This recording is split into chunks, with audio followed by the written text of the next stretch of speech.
अध्याय तीसरा। हुक्म और सृष्टि की रचना। परमात्मा के बाद सृष्टि ही ऐसा विषय है जिसकी दर्शन शास्त्र, धर्म ग्रंथों तथा नीति से संबंधित ग्रंथों में खूब चर्चा हुई है। दार्शनिकों, संतजनों, वैज्ञानिकों और साहित्यकारों ने सदा से ही इस अद्भुत रहस्य को जानने का पूरा यत्न किया है। इस प्रकार दर्शन शास्त्र, धर्मशास्त्र और विज्ञान आदि का यह एक महत्वपूर्ण विषय रहा है। गुरु साहिब ने आदि ग्रंथ में सृष्टि के लिए अनेक शब्दों का प्रयोग किया है, जैसे सिरठी, कुदरत, रचना, दुनिया, पसाओ आदि। सृष्टि के स्वरूप को समझने के लिए अलंकारमयी शब्दावली जैसे बाजी, चौपड़, अखाड़ा, पिड़, प्रपंच, चोज आदि का इस्तेमाल किया गया है। सृष्टि की रचना का प्रयोजन, हुक्म का पालन। सृष्टि की रचना के प्रयोजन और हुक्म के बारे में एक वही परमात्मा जानता है जो परम धाम में रहता है और इस सृष्टि का स्वामी है। इस विचित्र और विराट सृष्टि को देखकर कुदरती तौर पर मन में सवाल पैदा होता है कि सृष्टि की रचना करने के पीछे कोई प्रयोजन भी है। अलग अलग धार्मिक ग्रंथ इस बात पर अलग अलग मत रखते हैं। संपूर्ण सृष्टि परमात्मा के ही हुक्म का पसारा है और उसकी इच्छा का ही खेल है। ऋग्वेद के नासदीय सूक्त में वर्णन किया गया है, कामस्तदग्रे संवर्तताधि मनसो रेतः प्रथमं यदासीत सतो बंधुमस्ति निर्विंदन हृदि प्रतीष्या कवयो मनीषा। अर्थात सर्वप्रथम परब्रह्म परमात्मा के अंदर विराट सृष्टि की रचना करने की इच्छा उत्पन्न हुई। यह इच्छा उस सर्वशक्तिमान का भाणा था और इसने उसके हुक्म का रूप धारण किया। यही सृष्टि की उत्पत्ति का पहला बीज था। ज्ञानी जनों ने भली भांति विचार करके व्यक्त ना होने वाले असत यानी नाम रहित तत्व तथा व्यक्त होने वाले सत यानी नाम रूप वाला जगत के परस्पर संबंध को जान लिया।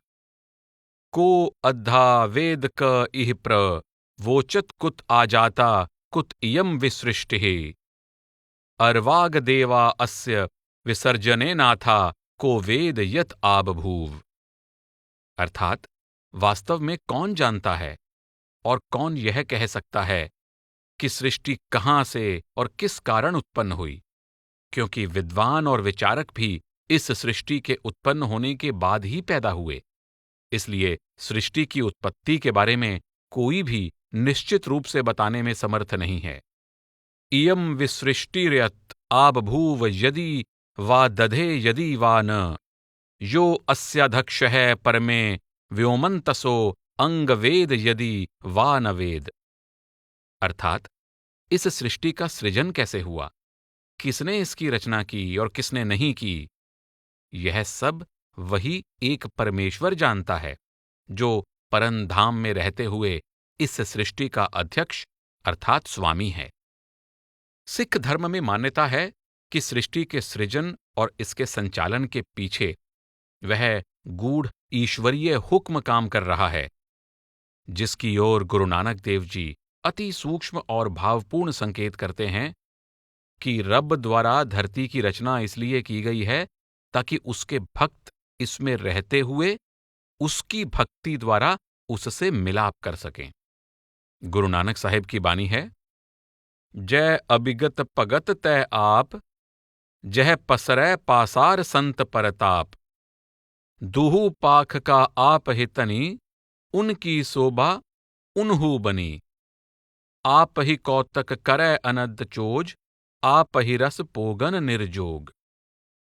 इस पद में रचना की उत्पत्ति का आध्यात्मिक रहस्य प्रकट करते हुए आप समझाते हैं कि जहां वह अनादि अविनाशी परमेश्वर होता है वहां पर उसके भक्त होते हैं तथा जहां पर उसके भक्त होते हैं वहां वह स्वयं है।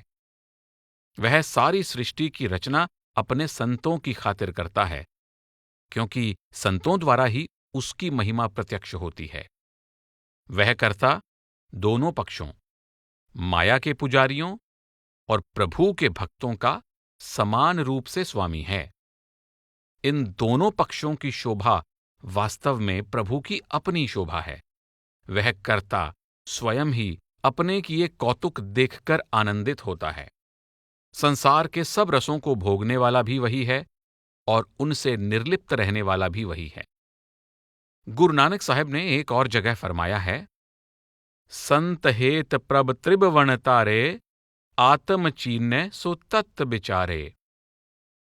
गुरु नानक साहब की बानी है, गुरमुख तरती साचै साजी, तिस मह ओपत खपत सुबाजी। आप फरमाते हैं कि परमात्मा ने सारी त्रिलोकी अपनी महिमा के गुणगान के लिए बनाई है।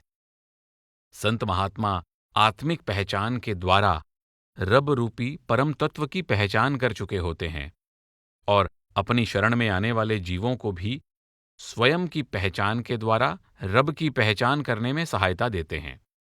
इसी तरह सुखमनी में गुरु अर्जन देव जी के वचन हैं, हर सिमरन तारी सब तरना, सिमर सिमर हर कारन करना।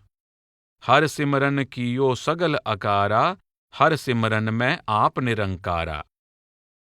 आप समझाते हैं कि प्रभु ने सृष्टि की रचना इसलिए की है कि इसमें आए जीव सदा परमेश्वर के नाम के सुमिरन में लगकर और नाम के सुमिरन द्वारा उसमें समाकर उसका रूप हो जाएं।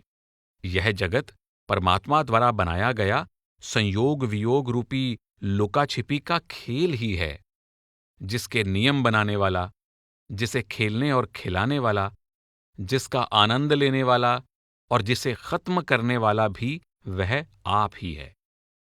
इस खेल में परमात्मा की अंश आत्मा परमात्मा को भूलकर वियोग के असहनीय दुख से ग्रस्त हो जाती है और फिर संतों का कहना मानकर प्रभु से मिलाप यानी संयोग की अवस्था को प्राप्त कर लेती है।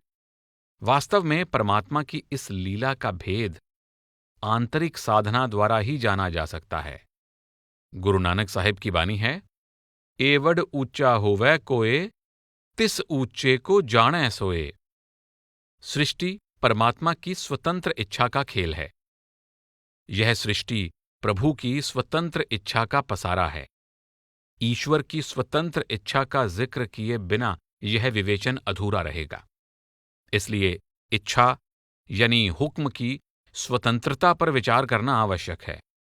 गुरु नानक साहिब के अनुसार परमात्मा की सबसे बड़ी विशेषता उसकी स्वतंत्र इच्छा का होना है। रचना करना परमात्मा की मजबूरी नहीं है, यह उसकी अनेक शक्तियों में से एक है और प्रत्येक शक्ति का प्रयोग करना या ना करना उसकी स्वतंत्र इच्छा पर निर्भर है। उसने ऐसी रचना क्यों रची जैसी दिखाई देती है? क्योंकि उसकी इस तरह की रचना करने की इच्छा थी। परंतु यदि उसने किसी दूसरे प्रकार की रचना नहीं रची तो इसका यह अर्थ नहीं है कि वह ऐसा करने में समर्थ नहीं है।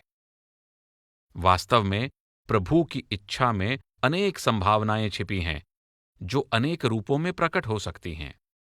उसको रचना के द्वारा अपनी शक्ति को अभिव्यक्त करना था, इसलिए उसने ऐसा किया, क्योंकि उसको अपनी इच्छा इसी रूप में प्रकट करना स्वीकार था। जब उसकी रचना द्वारा प्रकट होने की इच्छा नहीं होगी, वह रचना का खेल समाप्त कर देगा। यदि उसकी मर्जी किसी अन्य तरह की रचना करने की होगी, तो वह किसी और तरह से रचना कर देगा। रचना करना और विशेष रूप में करना, विशेष ढंग से उसे चलाना उसकी मजबूरी नहीं है। रची हुई रचना उस पर बंधन नहीं है। यह उसकी शक्ति, उसके स्वभाव पर प्रभाव नहीं डाल सकती। रचना तो उसका खेल है। यह खेल, खेल के नियम और इसकी अवधि उस सर्वव्यापक, सर्वज्ञाता, सर्वशक्तिमान कर्ता के हुक्म पर निर्भर है। गुरु अमरदास जी ने अपनी बानी में स्पष्ट किया है कि परमात्मा ने अपने हुक्म के जरिए सारी सृष्टि की रचना की है। उसको हुक्म कहो, शब्द कहो या नाम कहो, उस सृजनात्मक शक्ति को गुरु नानक साहिब ने कई लफ्जों द्वारा समझाने की कोशिश की है। हुक्मी सहजे सृष्ट उपाई, कर कर वेखै अपनी वड्याई। आपे करे कराए आपे, हुक्मे रहया समाई है। अब इस विषय में कोई संदेह नहीं रह जाता कि यह सृष्टि उसके हुक्म से, उसकी इच्छा से उत्पन्न हुआ खेल है, जिसका कर्ता वह स्वयं है। जब उसका भाना होता है, वह सृष्टि का निर्माण कर लेता है, और जब भाना होता है, तब फिर अनेक से एक हो जाता है। सृष्टि की रचना से पूर्व की अवस्था और हुक्म। ऋग्वेद में कहा गया है कि सृष्टि की उत्पत्ति से पहले, यानी शून्य अवस्था में, 5 तत्वों से बनी सृष्टि का अस्तित्व नहीं था। पृथ्वीलोक, आकाश और आकाश से परे अन्य लोक नहीं थे। उस समय अगाध और अपार जल का भी अस्तित्व नहीं था। उस समय न मृत्यु थी, न अमरता का अस्तित्व था, और दिन रात का ज्ञान भी नहीं था। प्राणवायु भी नहीं थी। एकमात्र ब्रह्म अर्थात परमात्मा का अस्तित्व विद्यमान था। उस समय अन्य किसी वस्तु का अस्तित्व नहीं था। सृष्टि की रचना से पहले यह जगत अंधकारमय था। कुछ भी प्रकट नहीं था। सब जगह एक ही प्रवाह था। उस समय जो कुछ था, वह चारों ओर से सत असत अर्थात कार्य कारण रूप में आपस में मिला हुआ था। वही एक अविनाशी तत्व परमात्मा स्वयं की इच्छा से प्रकट हुआ। सर्वप्रथम परब्रह्म प्रभु में विराट सृष्टि को उत्पन्न करने की इच्छा प्रकट हुई। फिर उससे सबसे पहले सृष्टि का बीज रूप कारण उत्पन्न हुआ। गुरु नानक साहेब की बानी में भी इसी गूढ़ रहस्य का वर्णन है, जिसका अध्ययन करने पर साधारण श्रोता को सृष्टि से पूर्व की अवस्था समझने में सहायता मिलती है। आपका कथन है, अरबद नरबद तुंदु कारा, तरण न गगना हुकम अपारा। ना दिन रैन न चंद न सूरज, सुन्न समाद लगाएंदा। खाणी ना बाणी पौण ना पानी, ओपत खपत न आवण जानी। खंड पताल सपत नहीं सागर, नदी न नीर वहाएंदा। ना तद सुरग मच्छ प्याला, दोजक पिसत नहीं खे काला। नरक सुरग नहीं जम्मण मरना, ना को आए न जाएंदा। ब्रह्मा विष्णु महेश न कोई, अवर न दिसै एको सोई। नार पुरख नहीं जात न जन्मा, ना को दुख सुख पाएंदा। ना तद जति सती बनवासी, ना तद सिद्ध साधक सुखवासी। जोगी जंगम पेख न कोई, ना को नाथ कहाएंदा। जप तप संजम ना व्रत पूजा, ना को आख वखाणै दूजा। आपे आप उपाय विगसै, आपे कीमत पाएंदा।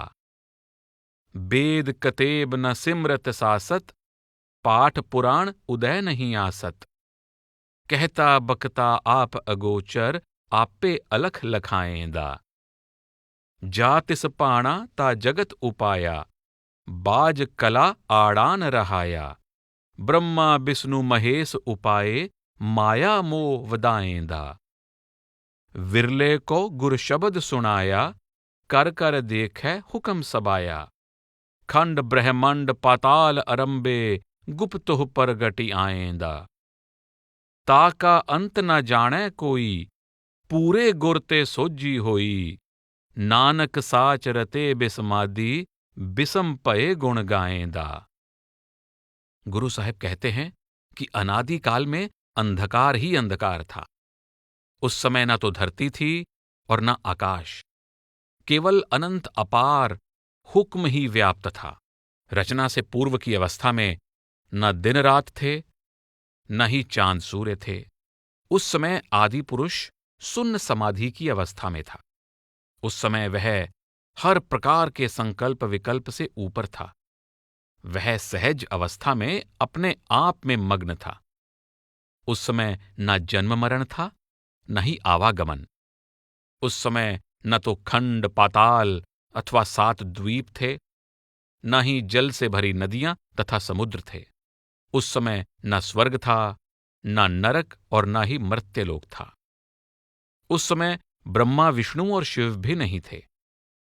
उस एक अकाल पुरुष के अतिरिक्त अन्य कुछ भी नहीं था। उस समय नर नारी नहीं थे, न ही अलग अलग जातियों का भेदभाव था और न ही जन्म मरण तथा किए हुए कर्मों के अनुसार दुख सुख के विधान का आरंभ हुआ था। उस समय न तो इंद्रियों को वश में रखने वाले तपस्वी थे और न ही घर परिवार को त्याग कर जंगलों को अपना निवास बनाने वाले सन्यासी थे। उस समय न तो घोर तप करने वाले सिद्ध पुरुष थे और न ही इंद्रियों के सुख भोगने वाले भोगी थे। उस समय जंगम योगी नहीं थे, न ही भांति भांति के वेश धारण करने वाले त्यागी थे और न ही योगियों के गुरु थे। उस समय जप तप, पूजा पाठ, व्रत का प्रचलन नहीं हुआ था और न ही किसी किस्म की द्वैत का चलन या वर्णन शुरू हुआ था।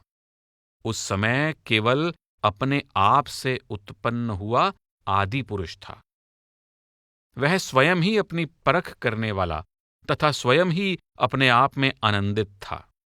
उस समय न तो हिंदुओं के 4 वेद और दूसरे धर्मग्रंथ अस्तित्व में आए थे और न ही यहूदियों, पारसियों, ईसाइयों और मुसलमानों की 4 किताबें यानी कतेब, तौरात, जबूर, बाइबल और कुरान अस्तित्व में आई थीं।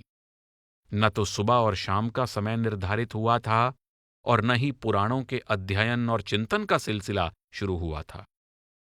वह अनंत अथाह आदि पुरुष ही सब कुछ था और स्वयं अपने अपरंपार स्वरूप की पहचान करने वाला था। जब उस अगम अगोचर की मौज, रजा या इच्छा हुई तो उसने सारी सृष्टि की रचना कर दी। उसने अपनी इच्छा से अनंत सृष्टि को बिना किसी बाहरी सहारे के स्थापित कर दिया। उसने ब्रह्मा, विष्णु तथा शिव तीनों देवता पैदा कर दिए और संसार में मोह माया का प्रसार कर दिया। उसने अपनी इच्छा अनुसार मायावी जगत का अंग बने किसी विरले जीव को सतगुरु की चरण शरण द्वारा अंदर शब्द के साथ जुड़ने का सौभाग्य प्रदान किया। परमात्मा सारी सृष्टि की रचना करके उसकी संभाल कर रहा है, साथ ही सृष्टि को अपने हुक्म के अनुसार चलता हुआ देखकर खुश हो रहा है। उसने अनेक खंड, ब्रह्मांड, पाताल आदि की रचना कर दी। वह गुप्त था और प्रकट हो गया। उसने निर्गुण निराकार से सगुण साकार रूप धारण कर लिया। कोई भी उस अनंत परमेश्वर का अंत नहीं पा सकता। उसने स्वयं ही पूर्ण गुरु के रूप में प्रकट होकर अपनी पहचान कराने का सौभाग्य प्रदान किया है।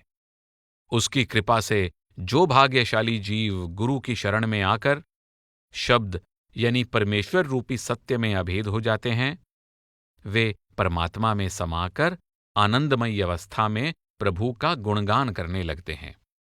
गुरबानी में ये महत्वपूर्ण संकेत मिलते हैं कि रचना से पूर्व की अवस्था में अद्वैत का कारण भी कुल मालिक की मौज या रजा थी और उसका एकता को अनेकता में बदल देने का कारण भी उसकी इच्छा या रजा थी। उसके हुक्म से अस्तित्व में आई सारी रचना उसके हुक्म के अनुसार चल रही है। जीव उसकी इच्छा से इस मायामय जगत और आवागमन का अंग बने रहते हैं तथा उसकी इच्छा या कृपा द्वारा ही उन्हें सृष्टि से मुक्त होकर रचना करने वाले परमात्मा से मिलाप का सौभाग्य प्राप्त होता है। गुरु नानक साहिब ने सृष्टि से पूर्व की अवस्था का वर्णन सुन्न शब्द द्वारा किया है। ऋग्वेद के नासदीय सूक्त में इसको सत्य असत्य से परे की वह अवस्था कहा गया है जिसमें वह अकेला था, स्वयं था और अपनी इच्छा अनुसार क्रियाशील था। इससे कुछ नहीं की अवस्था में भी परमात्मा और उसकी रजा के अस्तित्व का पता चलता है। सुन्न अर्थात शून्य अवस्था में अकाल पुरुष स्वयं ही ज्योति रूप होकर रूप, रंग या आकार से परे असीम था।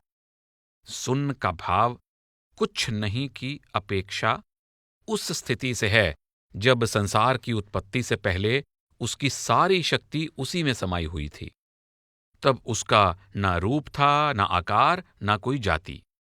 केवल वही था जिसका कोई कारण नहीं है, जो विचार या सिद्धांत से परे अजन्मा और अनंत है। इससे स्पष्ट होता है कि यह रचना का अस्तित्व ना होने की अवस्था है, रचयिता या उसकी शक्ति का अस्तित्व ना होने की अवस्था नहीं है। गुरु नानक साहेब सिद्ध गोष्ठ में कहते हैं, आद को बिस्माद विचार कथियले सुन निरंतर वास लिया, अकल्पत मुद्रा गुर ज्ञान विचारयले कटकट साचा सरब जिया। इसको अकल्पनीय मुद्रा, ताड़ी या समाधि की ऐसी अवस्था कहा है जिसमें रचना का कमल अभी परमात्मा में ही समाया हुआ है। बैठा ताड़ी लाए कवल छपाया। उस समय भाणा गुप्त रहने का था। आपे साहो आपे वणजारा साचे एहो पाएंदा। उस अवस्था में हुक्मी और हुक्म के अतिरिक्त कुछ नहीं था।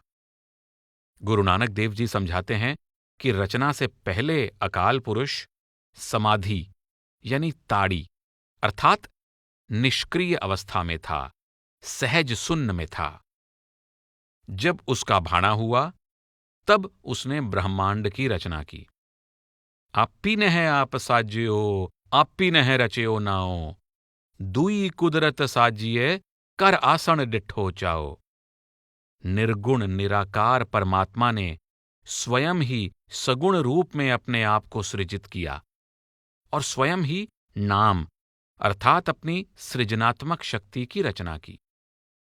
तब उसने कुदरत यानी सृष्टि की रचना की और वह आसन लगाकर बड़े चाव से इसको देख रहा है। सृष्टि के आरंभ और विकास में हुक्म।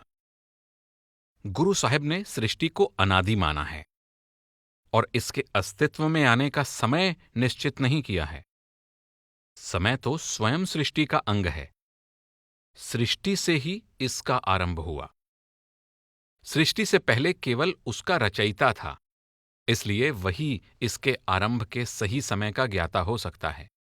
गुरु साहिब ने सृष्टि को समय में बांधने वाले सभी सिद्धांत अस्वीकार कर दिए हैं।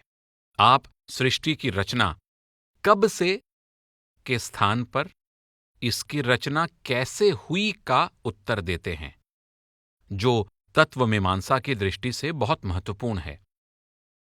सृष्टि गुप्त से प्रकट कैसे हुई? गुप्त एकता प्रकट अनेकता में कैसे फैली? आप कहते हैं, कीता पसाओ एको कवाओ, तिसते होए लख दरियाओ। यह वाक्य जितना छोटा है उतना ही गहरा है। इसका पहला शब्द है कीता। उसने खुद पसाओ अर्थात पसारा यानी संसार बनाया। इस कीता शब्द का उसके हुक्म से, उसकी अपनी हस्ती से संबंध है। कवाओ शब्द संस्कृत भाषा की कुण धातु से बना है, जिसका अर्थ है शब्द, जो कि परमात्मा के भाणे, हुक्म, इच्छा का सूचक है। रचना परमात्मा की अपनी इच्छा से प्रकट हुई। इस इच्छा की किसी दूसरी वस्तु से या किसी व्यक्ति से किसी भी तरह से समानता नहीं की जा सकती। इच्छा के सूक्ष्म पक्ष हैं संकल्प, विचार या तीव्र इच्छा और उसे तुरंत पूरा करने की प्रेरणा। अंग्रेजी में इनको अर्ज एंड प्रेशर शब्दों के द्वारा प्रकट किया जाता है।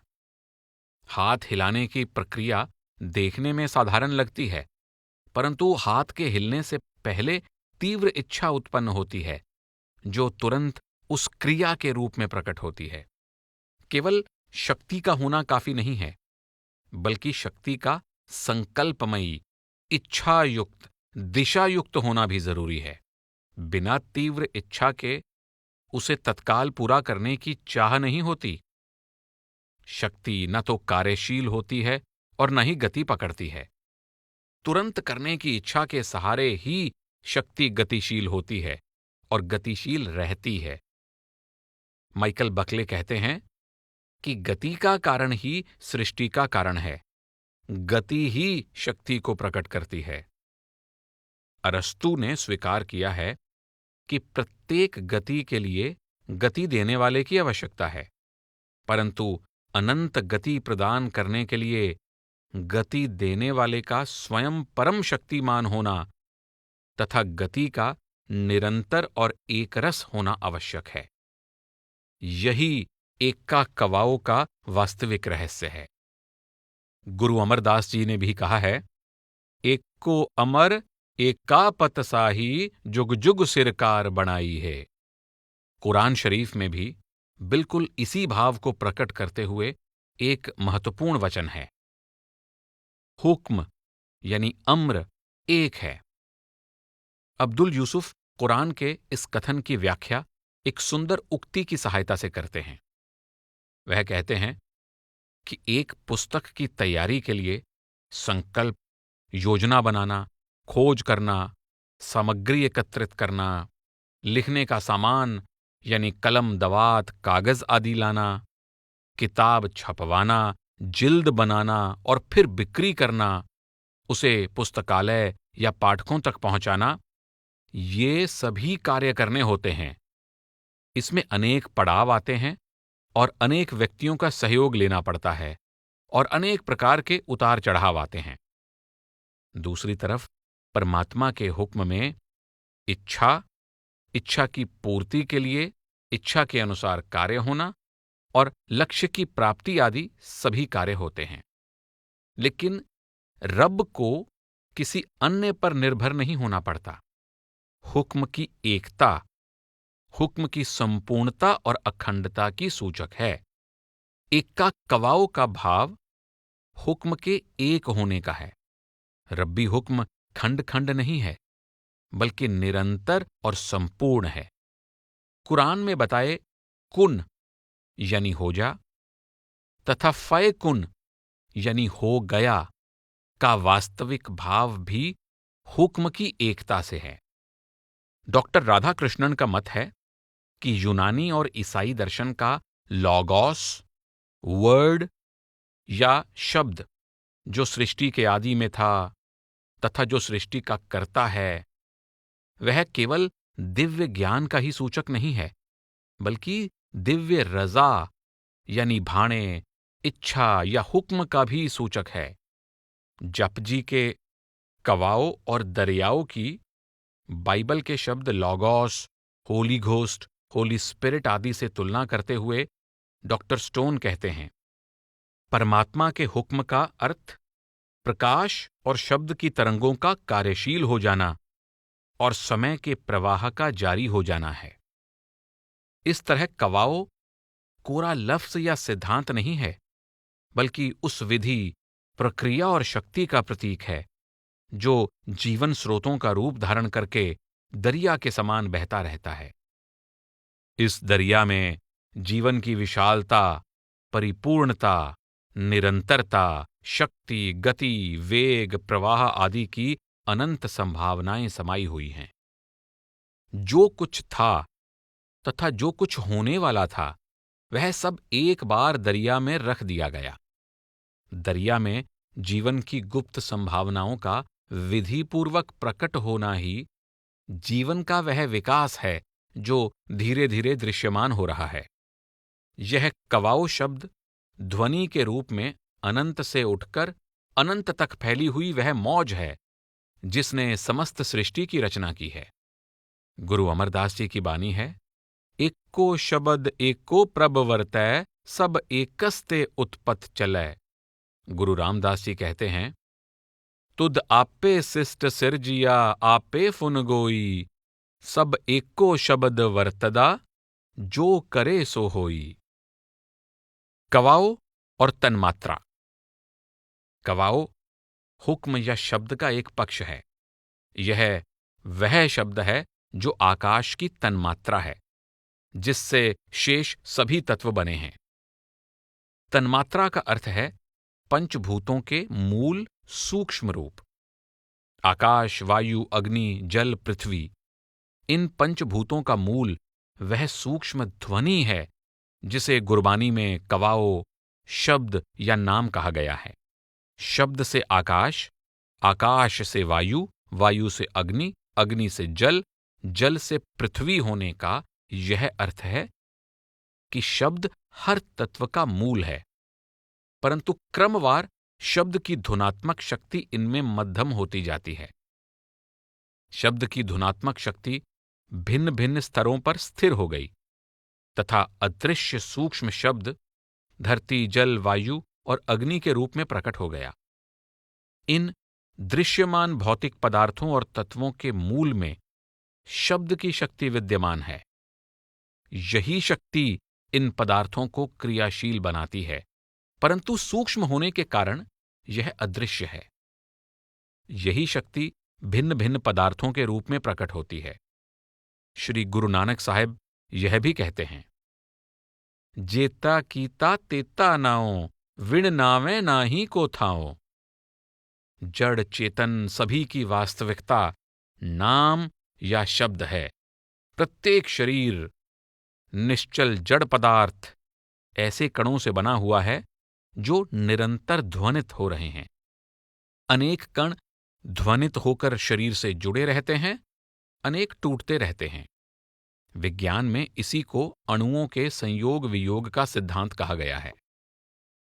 ब्रह्मांड की उत्पत्ति के संबंध में वैज्ञानिक जॉर्ज लेमैत्रे ने एक सिद्धांत प्रस्तुत किया है जिसको बिग बैंग थ्योरी कहते हैं, यानी महाविस्फोट सिद्धांत कहते हैं।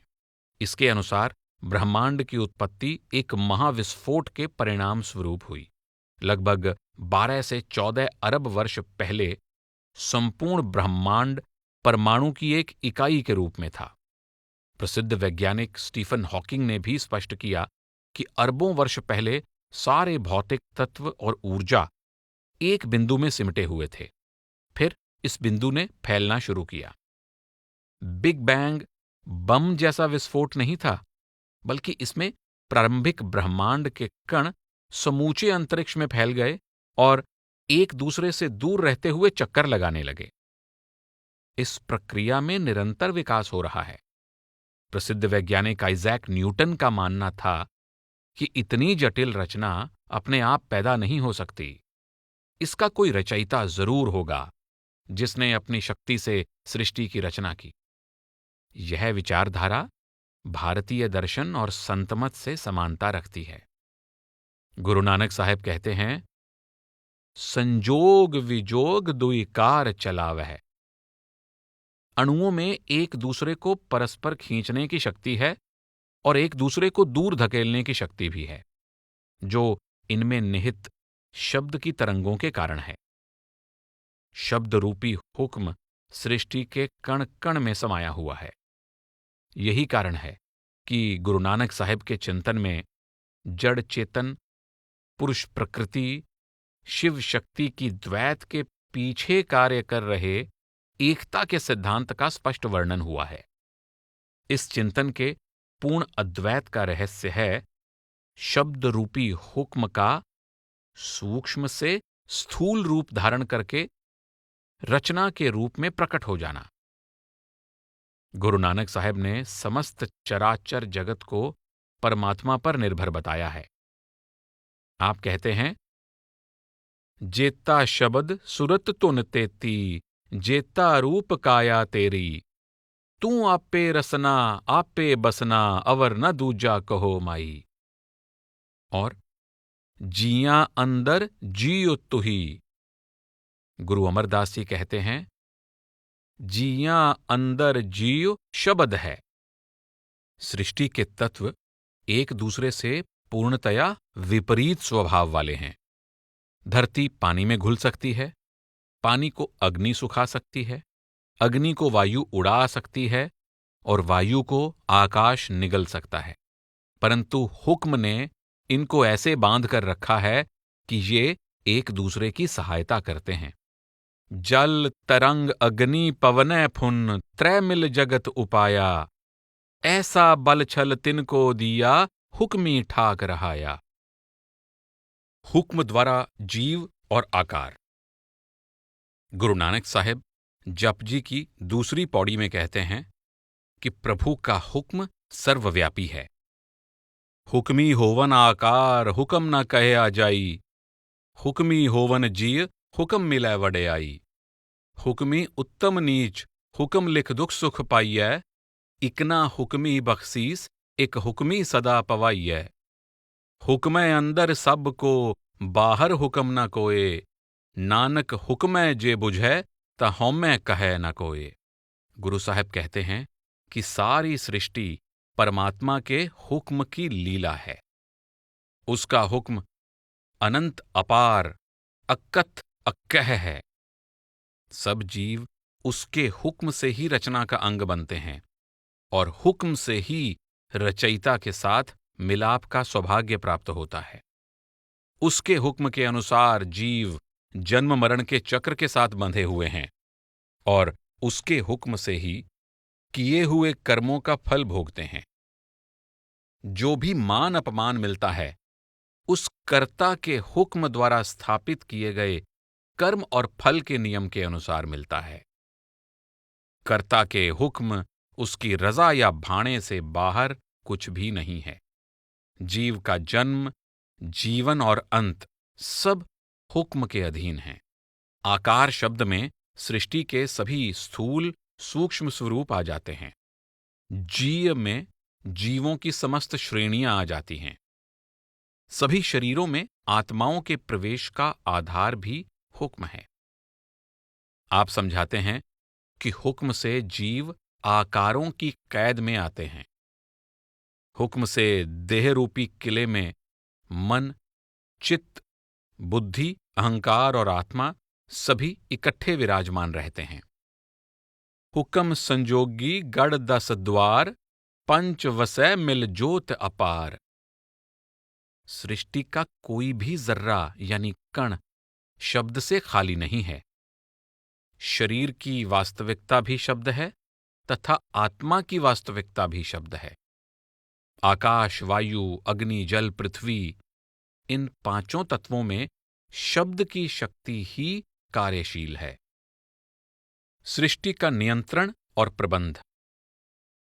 हुक्मी होवन पौड़ी में हुक्म द्वारा रचना के प्रकट होने और हुक्म में ही चलने का भाव दर्शाया गया है। समूचा जीवन प्रवाह और जीवन चक्र श्रेष्ठ और निम्न, दुख और सुख, वियोग की पीड़ा और मिलाप के वरदान से बंधा है तथा यह पूरा सिलसिला हुक्म के अनुसार चलता है। यहां हुक्म का भाव युक्ति, विधि या विधान भी है। यह कहने के बजाय कि जो कुछ करता है परमात्मा करता है, यह कहना उचित होगा कि जो कुछ हो रहा है किसी नियम, कानून या विधान के अनुसार हो रहा है, जिसका आधार प्रभु का हुक्म या ईश्वरीय इच्छा है।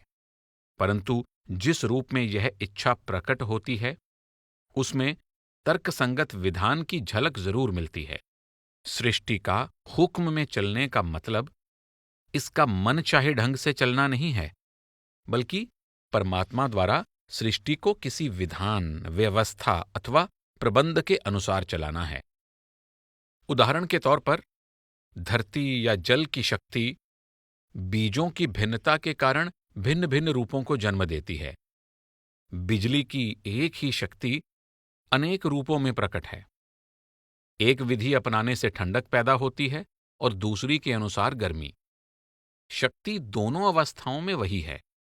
सृष्टि की अनेकता का एक ही साझा नियम, प्रबंध, ढांचा, विधान में बंधे होना, हुक्म और हुक्मी दोनों के सर्वशक्तिमान, सर्वव्यापक और सर्वज्ञाता होने का भाव दर्शाता है। परमात्मा सृष्टि का सृजन करता है और उसे अपने हुक्म में चला रहा है। वही सृष्टि का एकमात्र स्वामी है। ईसाई परमेश्वर को लॉर्ड गॉड कहते हैं। इस्लाम में उसको बनाने वाला, परवरिश करने वाला, पूर्ण रब भी कहा गया है तथा कयामत के दिन हिसाब लेने वाला मालिक भी। वह अल कादिर यानी पैदा करने वाला ही नहीं है, इसके साथ ही वह अल हसीब यानी हिसाब लेने वाला, अल फताह इंसाफ करने वाला, अल रशीद संचालन करने वाला, अल गनी यानी ताकतवर, और अल जब्बार यानी ताकत से सब ठीक करने वाला भी है। बृहदारण्यक उपनिषद में हुक्म के संबंध में प्रशासन शब्द का प्रयोग है। उस अविनाशी प्रभु के प्रशासन यानी हुक्म में सूर्य चांद नियमबद्ध होकर रहते हैं। हे गार्गी, उस अविनाशी प्रभु के प्रशासन में आकाश और धरती अपनी जगह स्थित हैं। उसके प्रशासन में क्षण, मुहूर्त, दिन रात, अर्धमास, मास, ऋतु, वर्ष अपने स्थान पर कायम हैं। उसी के प्रशासन में कुछ नदियां बर्फीले पहाड़ों से पूर्व की तरफ और कुछ पश्चिम की तरफ बहती हैं। इसी तरह आदि ग्रंथ में भी हवाला दिया गया है कि सारी कायनात उसके भय में रहती है। केवल वही एक हर प्रकार के भय से मुक्त है। वह सब कुछ चित्त में रखता है। वह सारी पृथ्वी यानी विशाल सृष्टि को कार्य में लगाने वाला, सुल्तानों को भी नाचीज बना देने वाला, तख्त पर बैठकर अदल यानी इंसाफ करने वाला, हिसाब किताब मांगने वाला और कभी भी भूल न करने वाला करता है। गुरु नानक साहिब की बाणी है, चित्ते अंदर सबको वेख नदरी हेठ चलाएंदा, आपे दे वड़ियाइयां आपे ही कर्म कराएंदा। वड्डो वड्डा वड मेदनी सिरे सिर धंधे लाएंदा, नदरी उपठी जे करे सुल्ताना का कराएंदा, दर मंगन भिख ना पाएंदा। और तख्त बह अदली प्रभ आपे परम भेद पो जाई है, आपे काजी आपे मुल्ला आप अपुल न कबहू पुल्ला। और आपे लेखा मंगसी आप कराए कार। न्याय और व्यवस्था होने से ही यह सृष्टि मूल्यों और मर्यादाओं में बंधी हुई है। न्याय और लेखा, कर्म और फल किसी भी महत्वपूर्ण संगठन या संस्था के आवश्यक अंग होते हैं। वह कर्ता पुरुष एक शक्तिशाली हुक्म को धारण करने वाला होने के कारण ही अपने शेष सभी गुणों को कार्यशील कर सकता है। उसका सर्वव्यापी होना, सर्वशक्तिमान होना, उसकी परिपूर्णता, अपार दया आदि सभी गुण इस बात का प्रत्यक्ष प्रमाण है कि परमात्मा में इनकी अभिव्यक्ति और पूर्ति का सामर्थ्य है। उसके आनंद स्वरूप होने का भी उसकी इच्छा से गहरा संबंध है।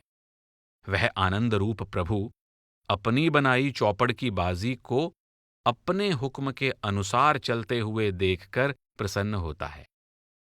इसलिए गुरु नानक साहब ने परमात्मा को हुक्मी या रज़ाई कहा है, यानी वह रज़ा या हुक्म का ही साक्षात रूप है और उसकी रचना उसके हुक्म की पूर्ण अभिव्यक्ति है। रचना और हुक्म संबंधी कुछ पहलू।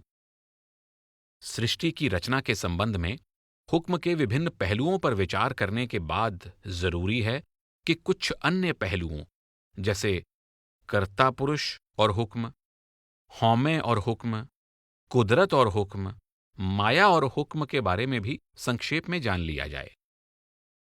कर्ता पुरुष और उसका हुक्म। पिछले अध्याय में यह वर्णन है कि सृष्टिकर्ता सर्वशक्तिमान है। वह अलग अलग रंग, रूप और आकारों से भरी इस सृष्टि के खेल का रचयिता है। इसलिए गुरु नानक साहिब ने परमात्मा को कर्ता पुरुष भी कहा है। परमात्मा की रचनात्मक शक्ति के कारण उसे कर्ता पुरुष कहा गया है। यह संस्कृत के शब्द कृत्री से बना है, जिसका अर्थ है करने वाला, रचने वाला। तू कर्ता पुरुष अगम है, आप सृष्ट उपाति, रंग परंग उपार्जना बहु बहु बिद पाती। तू जाने जिन उपाइय सब खेल तुमाती, इक आवे इक जाहे उठ बिन नावे मर जाती। आप समझाते हैं कि रचना का कर्ता और पालनहार होने के नाते वह कर्तार, सृजन करने वाला रचयिता, कारण रूप, प्राणपति, प्राणदाता, जगजीवन, जगजीवन दाता, जगदीश, जगन्नाथ, रब, राज़िक, खालिक, प्रतिपालक बख्शिंद कहलाता है। वह सर्वसमर्थ, बेपरवाह कादिर, खुद बनाता है और खुद ही तोड़ता है, स्वयं निर्माण करता है और स्वयं गिराता है। वह खुद ही भरता है और खुद ही खाली करता है। जैसी उसकी इच्छा होती है वह वैसा ही करता है। आप कहते हैं, पन पन कड़िए कड़कड़ पज्जै टाहे उसारे उसरे टाहे, सर पर सुख है भी पर पुख है समरथ वे परवाह। और हुक्मी भांडे साजिया तू आपे पन सवार जियो। हुक्म शब्द या नाम अकाल पुरख का ही रूप है और अमर, अनादि, सर्वशक्तिमान तथा सर्वव्यापी है। सृष्टि की उत्पत्ति, स्थिति और विनाश सब हुक्म पर आधारित है। वास्तव में वह निर्लेप प्रभु केवल हुक्म के कारण ही न्यारा है। उसका हुक्म ही उसके गुणों को प्रकट करता है। हुक्म की शक्ति से ही हुक्मी की शक्ति का अनुमान लगाया जा सकता है। गुरु नानक साहिब समझाते हैं कि सारा संसार हुक्म के अधीन है, यानी हुक्म के अंदर है। स्वर्गलोक, मर्त्यलोक, पाताल लोक सब हुक्म से ही पैदा हुए हैं और हुक्म के सहारे खड़े हैं। हुक्म से ही धरती बनी और हुक्म से ही बैल के सिर पर धरती का भार है। हिंदू दर्शन में भी मान्यता है कि पृथ्वी शेषनाग के फन पर टिकी है। हुक्म से ही पवन, आकाश, जल, त्रिभुवन, 10 अवतार, देव दैत्य आदि उत्पन्न होते हैं। हुक्मे आया, हुक्म समाया, हुक्मे दीसै जगत उपाया, हुक्मे सुर्ग मच्छ प्याला, हुक्मे कला रहाएंदा, हुक्मे तरती तौल सिर पारंग, हुक्मे पौण पाणी गैणारम, हुक्मे शिव सकती करवासा, हुक्मे खेल खिलाएंदा, हुक्मे आड़ा ने आगासी, हुक्मे जल थल त्रिभुवनवासी, हुक्मे सास गिरास सदा फुन, हुक्मे देख दिखाएंदा, हुक्म उपाए 10 अवतारा, देव दानव अगणत अपारा, मानै हुक्म सुदर गै पैजै, साच मिलाए समाएंदा, हुक्मे जुग 36 गुदारे, हुक्मे सिद्ध साधक विचारे, आप नाथ नथी सब जाकी, बख्से मुक्त कराएंदा। हुक्म से उत्पन्न हुई रचना हुक्म में ही चल रही है। सारी रचना हुक्म की डोरी से बंधी है। हुक्म से ही बंधन की डोरी टूटती है और हुक्मी से मिलाप होता है।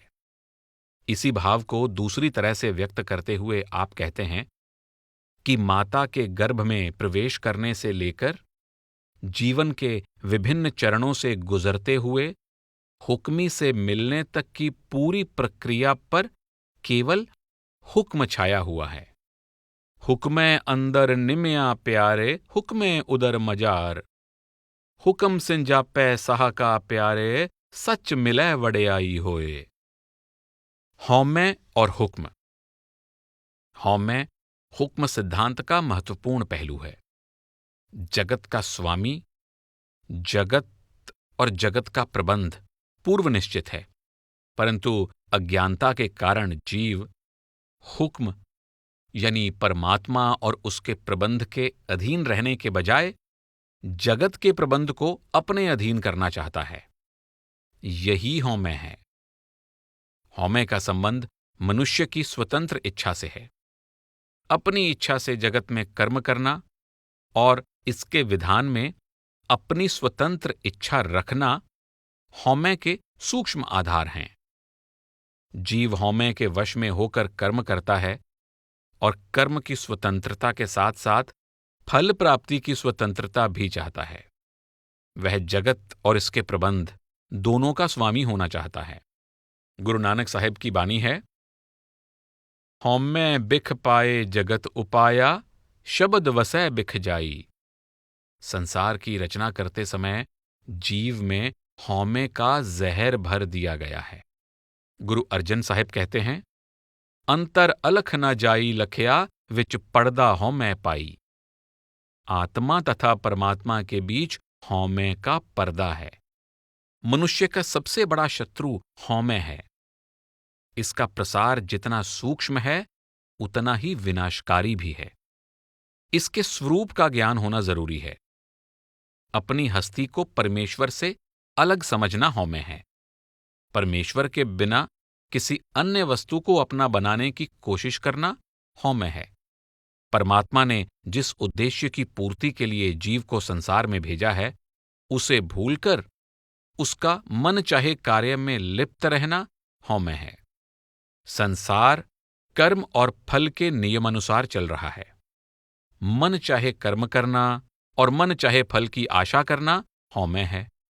कर्म के फल से बचने की आशा रखना हौमे है। परमेश्वर द्वारा अपने साथ मिलाप के लिए स्वयं रची हुई विधि या युक्ति के बजाय मनपसंद युक्तियों द्वारा परमेश्वर के साथ मिलाप करने का यत्न करना हौमे है।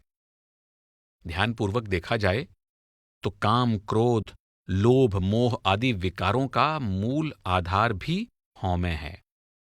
इसके अधीन होकर मनुष्य अपना अलग संसार बनाना चाहता है। वह किसी दूसरे की हस्ती को स्वीकार नहीं करता और हर एक को अपनी इच्छा के अनुसार चलाना चाहता है। अपनी सुंदरता, कुल, धन, पदवी आदि का मान करना भी हौमे है। हौमे के प्रभाव में किए गए कर्मों का फल भोगने के लिए जीव को बार बार जन्म लेना पड़ता है। इस प्रकार हौमे उसके संसार में बंधे रहने का कारण बनता है। इस हौमे को दीर्घ रोग भी कहा गया है। परमेश्वर ने अपनी इच्छा, रजा तथा हुक्म द्वारा रचना के साथ साथ रचना में हौमे के रोग का बीज भी रख दिया। उसने साथ ही अपनी कृपा द्वारा सतगुरु की शरण तथा नाम से लिव जोड़ने की औषधि की रचना भी कर दी। परमेश्वर के प्रत्येक कार्य में उसका भाणा, उसकी रजा, उसका हुक्म छिपा हुआ है। गुरु अंगद देव जी की बानी है, हौमे दीर्घ रोग है, दारू भी इस माहे, कृपा करे जे आपणी ता गुर का शब्द कमाहे। इससे स्पष्ट होता है कि हौमे का कोई अलग अस्तित्व नहीं है। प्रकाश और ज्ञान का अभाव ही अंधेरे और अज्ञान की स्थिति है। इसी तरह हुक्म की अज्ञानता ही हौमे है। जो शब्द या नाम में लीन होकर हुक्म को पहचान लेता है, उसके लिए हौमे समाप्त हो जाती है। नानक हुक्मै जे बुझै ता हौमै कहे न कोय। और नानक शब्द पछाणिए हौमै करे न कोय। कुदरत और हुक्म। गुरु साहिब ने पुरुष के साथ कर्ता को जोड़कर कर्ता पुरुष का सिद्धांत सामने रखा है और प्रकृति यानी 3 गुणों की संतुलित अवस्था के स्थान पर कुदरत शब्द का प्रयोग किया है। कुदरत का कादिर से गहरा संबंध है। यह कादिर द्वारा बनी है, अतः अनादि नहीं है। फारसी में कुदरत का अर्थ ताकत या शक्ति होता है। कुरान के अनुसार यह शक्ति उस अव्वल और आखिर रब की है जो अल कादिर यानी बलवान, समर्थ परमात्मा है। अल खालिक दुनिया की रचना करने वाला है। अर्शो फर्श यानी आसमान जमीन का करता है। यह कुदरत हर तरह से कादिर और उसके हुक्म पर निर्भर है। गुरु नानक साहिब समझाते हैं कि जल, वायु, पृथ्वी, अग्नि, आकाश और इन 5 तत्वों से बने हुए देवलोक, मर्त्यलोक, पाताल लोक और सभी आकार उसकी कुदरत से उत्पन्न हुए हैं। सब तेरी कुदरत तू कादर करता, पाकी नाई पाक, नानक हुक्मै अंदर वेखै, वर्तै ताको ताक। यहां कुदरत पद परमात्मा की शक्ति और उसकी कला का ज्ञान करवाता है। गुरु साहब ने कुदरत का प्रयोग कला के साथ मिलाकर किया है। जैसे केतिया तेरिया कुदरती केवड तेरी दात, और सुन्न कला अपरंपर तारी आप निरालम अपर अपारी, आपे कुदरत कर कर देखै सुनो सुन्न उपायेंदा। माया और हुक्म। हालांकि माया शब्द बहुत पुराना है, परंतु निश्चित तौर पर पारिभाषिक शब्द के रूप में मायावाद के सिद्धांत की स्थापना के लिए इसका प्रयोग आदि शंकराचार्य ने किया। उन्होंने माया को ब्रह्म की वह शक्ति कहा है जिसके कारण नाम रूप जगत दृष्टिगोचर होता है। गुरु साहब इक्का माई जुगत व्याई में माया के बारे में कहते हैं कि प्रभु की कला यानी जुगत द्वारा माया के 3 पुत्र पैदा हुए, ब्रह्मा, विष्णु और शिव। उनमें से एक का काम संसार की रचना करना है, दूसरे का काम इसका पालन पोषण करना है, और तीसरे का काम इसका संहार करना है। उस कर्ता को जैसे अच्छा लगता है वैसे ही इन तीनों को चलाता है, और ये तीनों वैसे ही कार्य करते हैं जैसे उस एक कर्ता का इनको हुक्म होता है। इस संसार में माया की आवरण शक्ति यानी पर्दा डाल देने वाली, और विक्षेप शक्ति जिससे ढकी हुई वस्तु पर दूसरी वस्तु का भ्रम होता है, कार्य करती है। बादलों द्वारा सूर्य को ढक लेना आवरण शक्ति है। धूप में चमकती रेत का पानी होने का भ्रम विक्षेप शक्ति है। यह प्रभु की माया है कि उसकी शक्ति को प्रकट करने के लिए उसके द्वारा रचा गया यह जगत उसको ही छिपा लेता है। जो उसके होने का साक्षात प्रमाण है, वही उसको छिपाने का कारण भी है। संसार को परमात्मा की सृजनात्मक शक्ति की अभिव्यक्ति सिद्ध करने के स्थान पर इसके अनादि और आत्मनिर्भर होने का भ्रम उत्पन्न करना ही वास्तव में माया का खेल है। परंतु यह जगत हुक्म का खेल है, और माया का यह स्वभाव भी हुक्म का ही खेल है। माया मोह हुक्म बनाया।